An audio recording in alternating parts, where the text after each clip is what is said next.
जय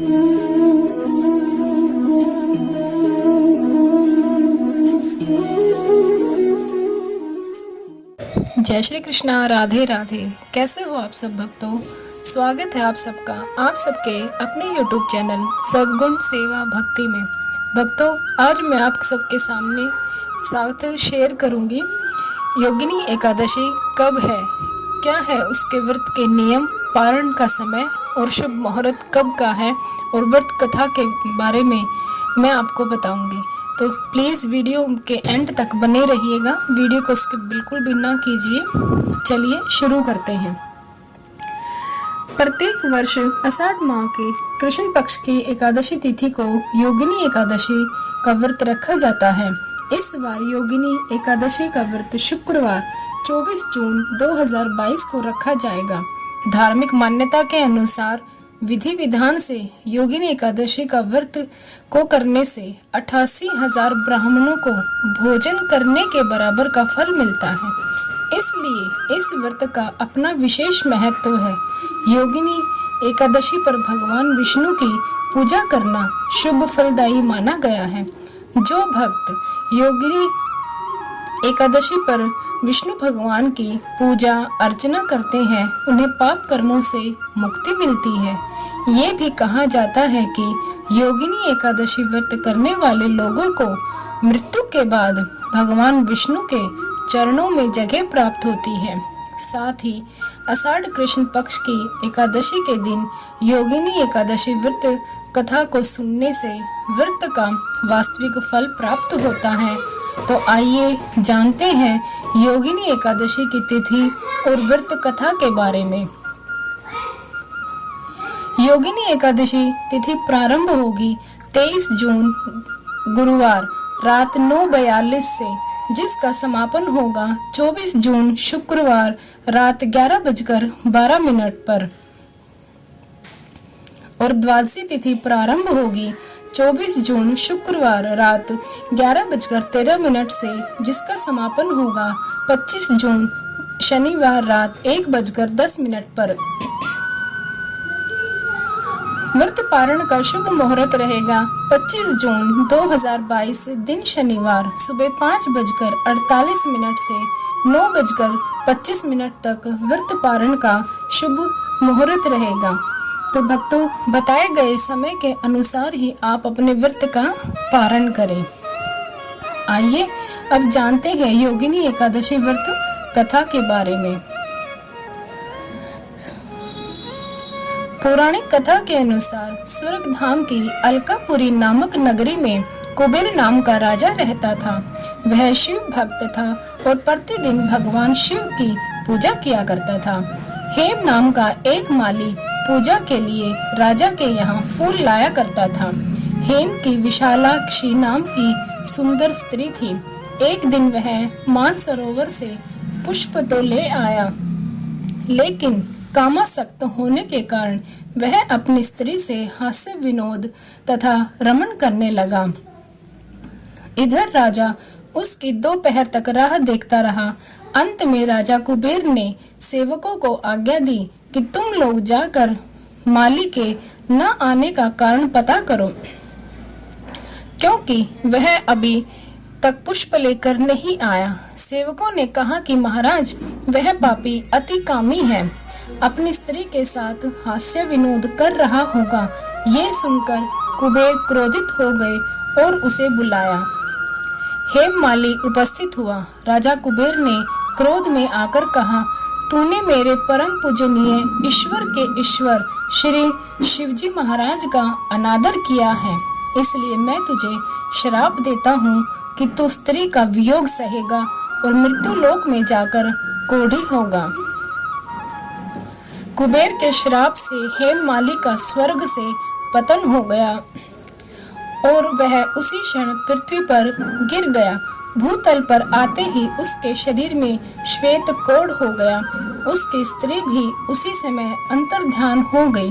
मृत्यु लोक में आकर माली के ऊपर दुखों का पहाड़ टूट गया। वह जंगल में बिना अन्न और जल के भटकता रहा। रात्रि को निंद्रा भी नहीं आती थी, परंतु शिवजी की पूजा के प्रभाव से उसको पिछले जन्म की स्मृति का ज्ञान अवश्य रहा। घूमते घूमते एक दिन वह मार्कंडेय ऋषि के आश्रम में पहुंच गया, जो ब्रह्मा से भी अधिक वृद्ध थे और जिनका आश्रम ब्रह्मा की सभा के समान लगता था। हेममाली वहां जाकर उनके पैरों में पड़ गया। उसे देखकर मार्कंडेय ऋषि बोले, तुमने ऐसा कौन सा पाप किया है जिसके प्रभाव से ये हालत हो गई? हेममाली ने सारा वृतांत सुनाया।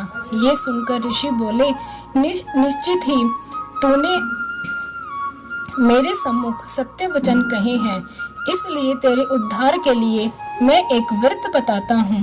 यदि तू आषाढ़ मास के कृष्ण पक्ष की योगिनी नामक एकादशी का विधि पूर्वक व्रत करेगा तो तेरे सब पाप नष्ट हो जाएंगे। ये सुनकर हेममाली ने अत्यंत प्रसन्न होकर मुनि को साष्टांग प्रणाम किया। मुनि ने उसे स्नेह के साथ उठाया। हेममाली ने मुनि के कथा अनुसार विधि पूर्वक योगिनी एकादशी का व्रत किया। इस व्रत के प्रभाव से अपने पुराने स्वरूप में आकर वह अपनी स्त्री के साथ सुखपूर्वक रहने लगा। तो भक्तों, इस प्रकार हमारी कथा संपन्न हुई। कहते हैं योगिनी एकादशी का व्रत करने से आपके शरीर में कोई भी चर्म रोग हो या कोई भी आपके शरीर में पुराने से पुरानी बीमारी ही क्यों ना हो, उसका भी निवारण इस एकादशी को करने से होता है। तो हर भक्त इस एकादशी को अवश्य करें।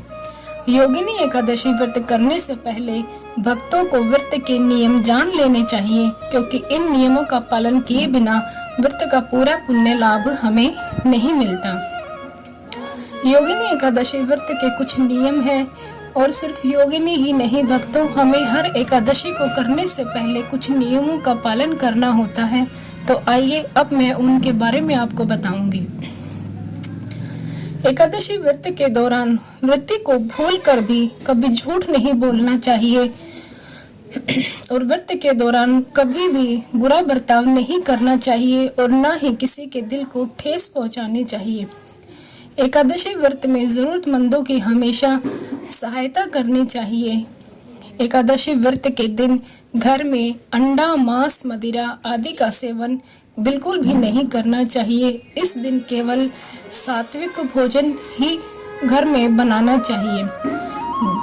दशमी तिथि के रात से ही द्वादशी की रात तक व्रती को ब्रह्मचर्य का पालन करना चाहिए और व्रत की रात में भगवान का भजन करते हुए जमीन पर आराम से सोना चाहिए। एकादशी के व्रत में दशमी की रात से लेकर द्वादशी की सुबह एकादशी व्रत के पारण करने तक अन्न ग्रहण नहीं करना चाहिए। यदि भक्त अपनी श्रद्धा और शक्ति से निर्जला या सिर्फ पानी लेकर, फल लेकर या एक समय फलाहार लेकर योगिनी एकादशी व्रत को करे तो बहुत ही अच्छा माना जाता है। एकादशी व्रत में दशमी को सूर्यास्त के पहले भोजन कर लेना चाहिए। इसके बाद से ही व्रत शुरू हो जाता है और द्वादशी के दिन पारण करने तक यह व्रत चलता है। तो भक्तों, किस और एकादशी को हमें तुलसी दल भी नहीं तोड़ने चाहिए। दशमी तिथि को ही हमें तुलसी दल तोड़कर रख लेने चाहिए, क्योंकि कहते हैं एकादशी में श्री हरि विष्णु भगवान को तुलसी दल बहुत ही अत्यंत प्रिय होते हैं, इसलिए उनको तुलसी दल अवश्य अर्पण करें। उनके भोग में तुलसी दल अवश्य रखें, क्योंकि बिना तुलसी दल के वो भोग स्वीकार नहीं करते।